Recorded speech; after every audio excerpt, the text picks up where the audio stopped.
Hello everyone, स्वागत है आपका हमारे चैनल स्टडी विद आलोक में। और फ्रेंड्स, आज हम डिस्कस करेंगे पीजीटी से रिलेटेड टेस्ट 8, जिसमें 176 से लेके 200 नंबर तक के क्वेश्चन को सम्मिलित किया गया है। तो आइए हमारे साथ और करते हैं इन महत्वपूर्ण प्रश्नों पर बात। देखते हैं क्या कुछ इंपॉर्टेंट प्रश्न इसमें सम्मिलित किए गए हैं।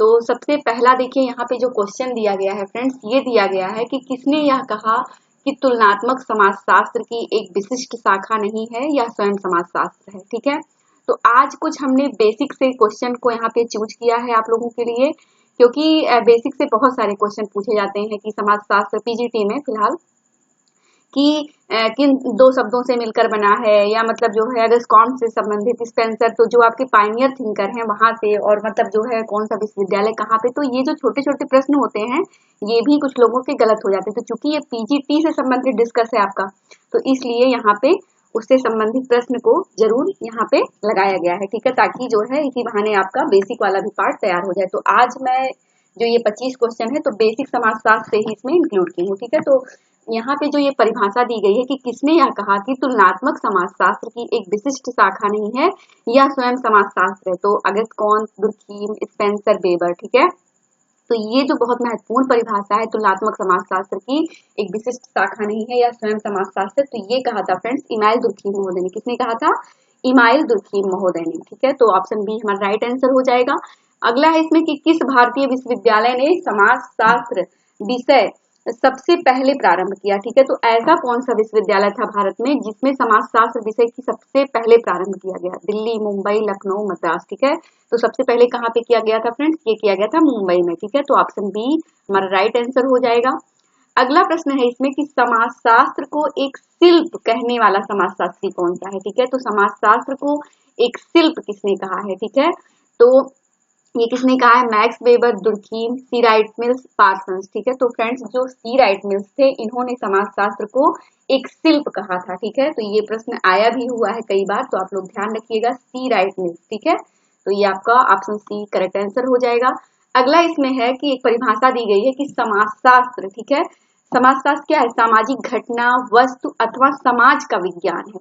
ये परिभाषा किसकी है? ठीक है, तो जो समाजशास्त्र है ये सामाजिक घटना, वस्तु अथवा समाज का विज्ञान है। तो निम्न में से ये किसकी परिभाषा है? तो वार्ड, हाबहाउस, गिन्सबर्ग, गिडिंग्स। ठीक है, तो ये जो फ्रेंड्स परिभाषा है ये है वार्ड की। ठीक है, तो अब ये थोड़ा सा याद कैसे होगा, तो इसको मैंने याद किया था कि वार्ड में क्या होता है। जैसे जब कोई सामाजिक घटना होती है तभी तो वार्ड में लोग शिफ्ट होते हैं हॉस्पिटल में, तो हॉस्पिटल में वार्ड बने रहते हैं। ठीक है, जब सामाजिक घटना किसी के साथ में हो जाती है, किसी का एक्सीडेंट हो जाता है या मतलब कोई भी ट्रेजेडी हो जाती है, तो ठीक है, तो वो क्या होता है, बस सिर्फ एक शब्द इसमें लर्न करके रखिएगा, सामाजिक घटना। ठीक है, समाजशास्त्र सामाजिक घटना, वस्तु अथवा समाज का विज्ञान है। तो ये किसका है? वार्ड। ठीक है, तो ये वार्ड की डेफिनेशन बहुत इंपॉर्टेंट, एक दो बार पूछी भी गई है।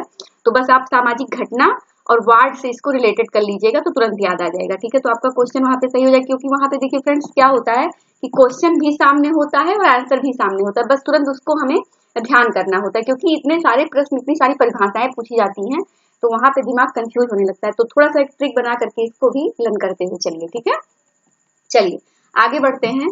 समाजशास्त्र सामाजिक सांस्कृतिक। ठीक है, समाजशास्त्र सामाजिक सांस्कृतिक घटनाओं, सामान्य स्वरूपों, प्रारूपों और अनेक प्रकार के अंतर संबंधों का सामान्य विज्ञान है। ठीक है, क्या है? सामान्य विज्ञान है। निम्न में से ये किससे संबंधित परिभाषा है? ठीक है, तो समाजशास्त्र क्या है? सामाजिक सांस्कृतिक घटनाओं, सामान्य स्वरूपों, प्रारूपों, अनेक प्रकार के अंतर संबंधों का क्या है? सामान्य विज्ञान है। ठीक है, तो ये किसने कहा है? क्यूबर, फेयरचाइल्ड, सोरोकिन, बोगार्डस। तो फ्रेंड्स ये जो महत्वपूर्ण परिभाषा है ये है सोरोकिन की, पिट्रिम सोरोकिन। तो ऑप्शन सी हमारा राइट आंसर हो जाएगा। बहुत सारे इधर 3-4 दिन थोड़ा सा आउट ऑफ स्टेशन थे हम लोग, तो लेक्चर आप लोगों का ये पीजीटी वाला 8 वाला नहीं शूट हो पाया था, तो मुझे बहुत खुशी हुई। एक दो स्टूडेंट हमारे जो जुड़े हुए हैं हमसे, उन्होंने पर्सनल मैसेज भी किया था कि मैम 8 नंबर का हमें बेसब्री से इंतजार है। तो बहुत अच्छा लगा कि आप लोग सुनते हैं, क्योंकि जो आप लोगों के लिए जो मेहनत हो रही है 500 क्वेश्चन की, ठीक है, सॉल्व करवाने की, तो बस इसीलिए है कि आप लोग इसको अच्छे से सुनिए, तैयार करिए। ठीक है, तो अच्छा लगता है जब लोग अपना खुद ही जागरूक होकर के पूछते हैं कि नहीं इसका हमें इंतजार है, ये आगे भी बढ़ना चाहिए, तो लगता है कि हाँ हमारी जो मेहनत है वो सही दिशा में चल रही है। ठीक है, तो आप सभी लोग इस पे फीडबैक भी अपना दिया करिए। ठीक है, लाइक भी किया करिए वीडियो को। तो चलिए अगले क्वेश्चन को यहाँ पे देखते हैं। कि दुर्खीम ने समाजशास्त्र की विषय वस्तु को 3 भागों में बांटा है। तो इमानुएल दुर्खीम ने समाजशास्त्र की विषय वस्तु को कई लोगों ने बांटा था, जैसे आपके दुर्खीम महोदय ने बांटा था, अलेक्स इंकेल्स ने बांटा था, ठीक है। तो ये सब लोग बांटे थे और इनसे संबंधित पूछा भी जाता है, ठीक है। तो इसको थोड़ा सा आप लोग एक बार देख लीजिएगा कि दुर्खीम ने समाजशास्त्र की जो विषय वस्तु को 3 भागों में बांटा है वो निम्न में से कौन सा संबंधित नहीं है, ठीक है। तो कौन सा नहीं है, तो सामाजिक आकार की, सामान्य समाजशास्त्र, सामाजिक शरीर शास्त्र, यांत्रिक समाजशास्त्र, ठीक है। तो इसमें कौन सा दुर्खीम ने बांटा था फ्रेंड्स, ये बताना है, ठीक है। तो दुर्खीम ने फ्रेंड्स देखिए यहाँ पे सामाजिक आकारकी की भी चर्चा की थी, सामान्य समाजशास्त्र भी बताया था, सामाजिक शरीर शास्त्र, उन्होंने 3 प्रकार के भागों में इसको बांटा था, सामाजिक आकार की, सामान्य समाजशास्त्र, सामाजिक शरीर शास्त्र, ठीक है। लेकिन उन्होंने यांत्रिक समाजशास्त्र की चर्चा नहीं की थी, ठीक है। तो ऑप्शन डी हमारा राइट आंसर हो जाएगा, बाकी तीनों का उन्होंने किया हुआ है, ठीक है। देखिए अगला प्रश्न है कि एल एफ वार्ड ने 2 प्रकार के, ठीक है, एल एफ वार्ड ने 2 प्रकार के समाजशास्त्र का उल्लेख किया है, निम्न में से कौन सा संबंधित है, ठीक है। तो एल एफ वार्ड महोदय ने कौन से 2 प्रकार के समाजशास्त्र का उल्लेख किया, तो उन्होंने फ्रेंड्स किया था शुद्ध तथा जो है व्यवहारिक, ठीक है। किसका किया था, शुद्ध तथा व्यवहारिक, प्योर तथा एम्पिरिकल, ठीक है। तो ये वाला जो उन्होंने किया था ये आपको ध्यान रखना है, ठीक है। तो ऑप्शन ए हमारा क्या हो जाएगा, करेक्ट आंसर हो जाएगा। अगला इसमें है कि अलेक्स इंकेल्स ने समाजशास्त्र को 3 भागों में बांटा है, कौन सा नहीं, तो ये प्रश्न आपका भी हायर में भी पूछा गया था, तो इंपॉर्टेंट है कि अलेक्स इंकेल्स ने समाजशास्त्र को 3 भागों में बांटा, कौन सा नहीं है, तो ऐतिहासिक समाजशास्त्र, विश्लेषणात्मक समाजशास्त्र, अनुभवाश्रित समाजशास्त्र, व्यवहारिक समाजशास्त्र। तो फ्रेंड्स अलेक्स इंकेल्स ने समाजशास्त्र को 3 भागों में बांटा, उन्होंने ऐतिहासिक में बांटा था, विश्लेषणात्मक में बांटा था और अनुभवाश्रित समाजशास्त्र में बांटा था, लेकिन उन्होंने व्यवहारिक समाजशास्त्र की कोई चर्चा नहीं की थी। तो ऑप्शन डी हमारा क्या हो जाएगा, राइट आंसर हो जाएगा। निम्न में से किसने समाज के विषय क्षेत्र में सामाजिक घटना के प्रभाव तथा सामाजिक घटना के लक्षण की विस्तृत व्याख्या की है, ठीक है। तो कौन सा ऐसा था जिसने समाज के जो विषय क्षेत्र में सामाजिक घटना और सामाजिक घटना का जो प्रभाव पड़ता है और सामाजिक घटना के लक्षण क्या होते हैं इसकी विस्तृत व्याख्या की, तो जॉर्ज सीमेल, सोरोकिन, किंग्सले डेविस, ल्यूटर एवं हार्ट। तो फ्रेंड्स ये जो विषय क्षेत्र में किया था ये किया था पिटरिन सोरोकिन महोदय ने, तो ऑप्शन बी हमारा राइट आंसर हो जाएगा। अगला है इसमें कि किसने समाज को 2 भागों में गैमिनशाफ्ट और गैसलशाफ्ट में विभाजित किया, ठीक है। तो किसने किया था गैमिनशाफ्ट तथा गैसलशाफ्ट, तो ये किया था आपके टार्नीज महोदय ने, किसने किया था, टार्नीज महोदय ने। तो ऑप्शन ए हमारा राइट आंसर हो जाएगा, बहुत बार पीजीटी में क्वेश्चन पूछा गया है, ठीक है। तो ऑप्शन ए हमारा राइट आंसर हो गया। चलिए अगले प्रश्न को देखेंगे कि निम्नलिखित में से कौन सा उपागम व्यक्ति के अंदर अध्ययन नहीं करता, ठीक है। तो ऐसा कौन सा वो परिप्रेक्ष्य या उपागम है जो व्यक्ति के अंदर अध्ययन नहीं करता, तो प्रतीकात्मक अंतःक्रियावाद करता है, लोक विज्ञान करता है, प्रघटना शास्त्र करता है, ठीक है, लेकिन जो ऐतिहासिक उपागम है ये नहीं करता, ठीक है। तो ऑप्शन डी हमारा करेक्ट आंसर हो जाएगा। अगला है इसमें कि शिकारी तथा औद्योगिक समाज की व्याख्या निम्न में से, शिकारी समाज तथा औद्योगिक समाज की व्याख्या निम्न में से किस समाजशास्त्री ने की है, तो Emmanuel Durkheim, August Comte, Herbert Spencer, Saint Simon, ठीक है। तो ये किसने किया था फ्रेंड्स, हर्बर्ट स्पेंसर महोदय। तो ऑप्शन बी हमारा करेक्ट आंसर हो जाएगा। अगला इसमें एक पुस्तक पूछी गई है, most important, system of consanguinity and affinity of the human family, ठीक है। तो मोस्ट इंपॉर्टेंट पुस्तक है ये किसकी पुस्तक है, ये है एल एच मॉर्गन महोदय की, किसकी है, एल एच मॉर्गन महोदय की। तो ये ऑप्शन हमारा राइट आंसर हो जाएगा, आप इस बुक को लर्न करके रखिएगा। अगला इसमें है कि निम्न में से कौन सा मानव समाज व संस्कृति का उद्विकास एक सीधी रेखा में मानता है, ठीक है। तो किसने जो मानव समाज व संस्कृति का जो उद्विकास था वो एक सीधी रेखा में माना, तो पेरेटो, टाइनबी, सोरोकिन, मॉर्गन, ठीक है। तो फ्रेंड्स देखिए पेरेटो, टाइनबी और सोरोकिन ये सब चक्रीय में मानते हैं, ठीक है, यानी वो बारंबार पेंडुलम की तरह घूमता रहता है, ठीक है। तो ये सब लोग चक्रीय में मानते हैं, लेकिन जो मॉर्गन महोदय थे उन्होंने एक सीधी रेखा में माना था, किसने, एक सीधी रेखा में, ठीक है। ऐसे कॉम्ट भी मानते थे, ठीक है। तो ऑप्शन डी हमारा क्या हो जाएगा, करेक्ट आंसर हो जाएगा।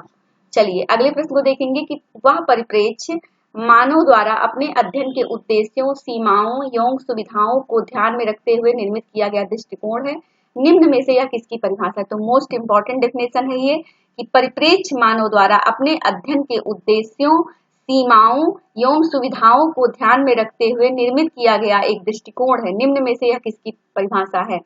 तो थियोडोरसन एवं थियोडोरसन, लुंडबर्ग, पीए सोरोकिन, विल्फ्रेड पेरेटो। तो फ्रेंड्स ये जो महत्वपूर्ण परिभाषा है ये है किसकी, लुंडबर्ग महोदय की, ठीक है। तो ऑप्शन बी हमारा करेक्ट आंसर हो जाएगा। अगला इसमें है कि समाजशास्त्र निम्नलिखित का व्यवस्थित अध्ययन करता है। तो जो समाजशास्त्र है वो किसका अध्ययन करता है निम्नलिखित रूप से?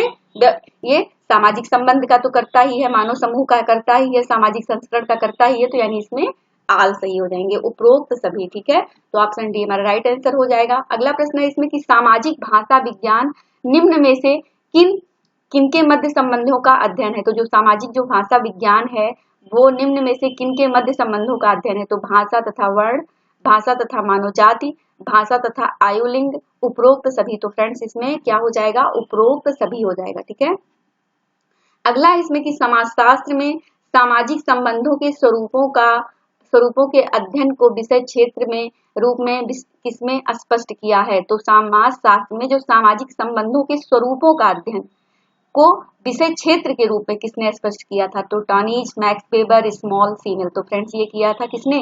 स्वरूपात्मक समाजशास्त्र के जो फाउंडर हैं, जनक हैं, कौन है? जॉर्ज सीनेल। ठीक है, तो ऑप्शन डी हमारा करेक्ट आंसर हो जाएगा। अगला इसमें है कि स्वतंत्र समाज विभाग किस विश्वविद्यालय ने सबसे पहले स्थापित किया? तो जो स्वतंत्र समाजशास्त्र विभाग जो है किस विश्वविद्यालय में सबसे पहले स्थापित किया गया था? तो ये किया गया था फ्रेंड्स शिकागो विश्वविद्यालय। कहाँ पे? शिकागो विश्वविद्यालय। तो ऑप्शन ए हमारा राइट आंसर हो जाएगा। ये प्रश्न नेट वगैरह में पूछा गया है। ठीक है, तो महत्वपूर्ण प्रश्न है, आप ध्यान रखिएगा। अगला इसमें है कि समाजशास्त्र में प्रत्यक्षवादी दृष्टिकोण उस व्यवहार पर विशेष महत्व देता है जिसे, तो किसे देता है? जो समाजशास्त्र में आपका प्रत्यक्षवादी दृष्टिकोण है उस व्यवहार पर विशेष महत्व देता है। तो किसमें मूल्यांकित किया जा सके, उसका परीक्षण किया जा सके, उसे समझा जा सकता है, उसे प्रत्यक्ष रूप से अवलोकित किया जा सकता है। तो फ्रेंड्स जो प्रत्यक्षवादी आपका दृष्टिकोण है, ठीक है, वो किसे महत्व विशेष देता है? वो देता है कि उसे प्रत्यक्ष रूप से अवलोकित किया जा सके। ठीक है, तो ऑप्शन डी हमारा राइट आंसर हो जाएगा। अगला इसमें है कि किस भारतीय विश्वविद्यालय ने समाजशास्त्र विषय सबसे पहले प्रारंभ किया? तो वह कौन सा भारतीय विश्वविद्यालय था जहां पे समाजशास्त्र विषय सबसे पहले प्रारंभ किया गया? तो वह किया गया था फ्रेंड्स, अभी बताया गया था ऊपर, मुंबई में। ठीक है, और जब आपका ये उत्तर प्रदेश में पूछा जाएगा तो उत्तर प्रदेश में ये आपका लखनऊ 1921 में। ठीक है, तो ये आप ध्यान रखिएगा, इंपॉर्टेंट है, कभी कभी प्रश्न पूछा जाता है। ठीक है, तो ये आप ध्यान रखिएगा, आपका मुंबई हो गया यहाँ पे। ठीक है, तो ऑप्शन सी हमारा राइट आंसर हो जाएगा। चलिए अगले प्रश्न को देखते हैं। निम्नलिखित में से किसने विशुद्ध समाजशास्त्र की अवधारणा दी है? ठीक है, तो विशुद्ध समाजशास्त्र की अवधारणा किसने दी है? Park, ward, Comte, Parsons. ठीक है, तो फ्रेंड्स जो निम्नलिखित में से विशुद्ध समाजशास्त्र की जो अवधारणा दी है ये किसने दी है? वार्ड महोदय ने। वाद से विशुद्ध, वाद से वार्ड। ठीक है, तो आप थोड़ा सा ध्यान रखिएगा इसको कि विशुद्ध समाजशास्त्र की अवधारणा किसने दी थी? तो ये दी थी वार्ड महोदय ने। तो ऑप्शन डी हमारा राइट आंसर हो जाएगा। अगला इसमें है कि निम्नलिखित में से कौन से नए विषय सामाजिक भौतिकी के उद्भव के लिए उत्तरदायी रहे हैं? तो जो सामाजिक भौतिकी थी उसके जो उद्भव के लिए कौन से उत्तरदायी रहे थे? तो फ्रांस की क्रांति, औद्योगिक क्रांति, स्वतंत्रता आंदोलन, धार्मिक प्रभावों की कमी। तो फ्रेंड्स जो सामाजिक भौतिकी, सबसे पहले तो एक प्रश्न पीजीटी में आपका यही बन जाएगा कि सामाजिक भौतिकी शब्द का प्रयोग किसने किया था? तो आप सभी को पता है अगस्त कॉम्ट ने किया था। किसने किया था? अगस्त कॉम्ट महोदय ने। ठीक है, तो इन्होंने समाजशास्त्र सबसे पहले सामाजिक भौतिकी ही रखा था, लेकिन इस शब्द को किसने चुरा लिया था? उनके एक मित्र थे जो है क्वेटलेट महोदय। ठीक है, तो क्वेटलेट महोदय ने इस शब्द का यूज कर लिया था, तो फिर उन्होंने क्या किया कि जो है उन्होंने फिर इसका नाम जो है आपका समाजशास्त्र रखा। ठीक है, तो समाजशास्त्र उन्होंने इसका नाम रखा था, तो उन्होंने इसको 1838 में रखा था। तो एक प्रश्न ये बन जाता है कि समाजशास्त्र शब्द की जो है किस शब्द में किया गया? तो ये किया गया था 1838 में। ठीक है, तो सामाजिक भौतिकी तो ये कॉम्ट महोदय ने किया था, लेकिन इसको क्वेटलेट ने अपनी थ्योरी में यूज कर लिया। ठीक है, अपनी सांख्यिकी के लिए, तो फिर इन्होंने समाजशास्त्र शब्द की जो है रचना की, तो उसके जनक कहे जाते हैं अगस्त कॉम्ट। तो छोटे छोटे प्रश्न बन जाते हैं, तो थोड़ा सा ध्यान रखिएगा। तो सामाजिक भौतिकी के लिए जो उत्तरदायी रहा था वो थी फ्रांस की क्रांति और औद्योगिक क्रांति। ठीक है, तो इसमें 1 और 2 हो जाएगा, तो आपका ऑप्शन ए करेक्ट आंसर हो जाएगा। चलिए अगले प्रश्न को देखेंगे। यहाँ पे मैं थोड़ा सा इसको क्लीन कर दे रही हूँ। फ्रांस की क्रांति और औद्योगिक क्रांति, ठीक है, दोनों जिम्मेदार थे।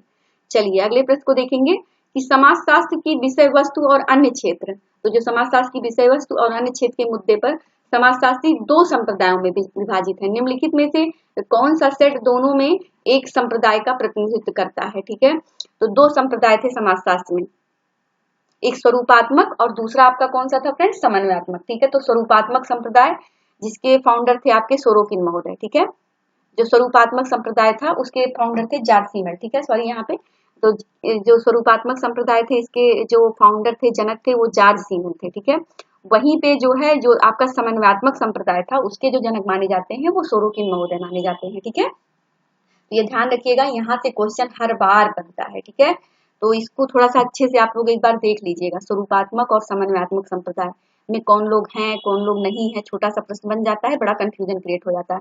तो अब यहाँ पे देखिए, वानीज, टानीज और दुर्खीम दे दिए। ठीक है, फिर वानवीज, टानीज और जारसीमेल, सोरोकिन, दुर्खीम और स्मेल्सर, वीरकांत, हाबहाउस और बर्जेस। ठीक है, तो यहाँ पे जो एक संप्रदाय आपका आ रहा है वो है ऑप्शन बी, यानी वानविज, टानीज और जारसीमेल महोदय किससे रिलेटेड है, ये तीनों लोग। बाकी और जोड़ा जो है वो गलत कर दिया गया है। ठीक है, तो इसमें जो है ये आपके स्वरूपात्मक संप्रदाय को प्रतिनिधित्व कर रहे हैं। ठीक है, तो ये सेट आपका मैच हो गया, वानविज, टानीज और जारसीमेल का, तो ऑप्शन बी हमारा राइट आंसर हो जाएगा।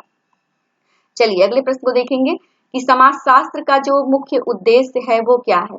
तो समाजशास्त्र का मुख्य उद्देश्य क्या है, समाज को समझना, समाज में घटित होने वाली जो है भांति घटनाओं के बारे में भविष्यवाणी करना, समाजों में घटनाओं पर नियंत्रण रखना, समाज में क्रांतिकारी परिवर्तन लाना।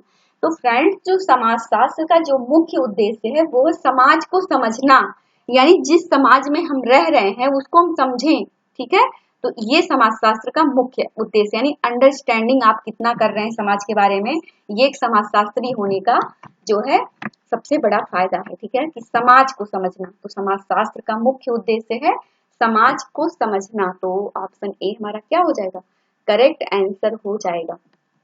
तो यहाँ पे फ्रेंड्स हमारी ये जो आज की क्विज थी 8 नंबर वो होती है फिनिश। अब 9 नंबर वाली क्विज फिर डिस्कस होगी कल। तो आशा है कि आप सभी लोगों को वीडियो पसंद आएगी। वीडियो पसंद आए तो वीडियो को लाइक करें, चैनल को सब्सक्राइब करें। धन्यवाद।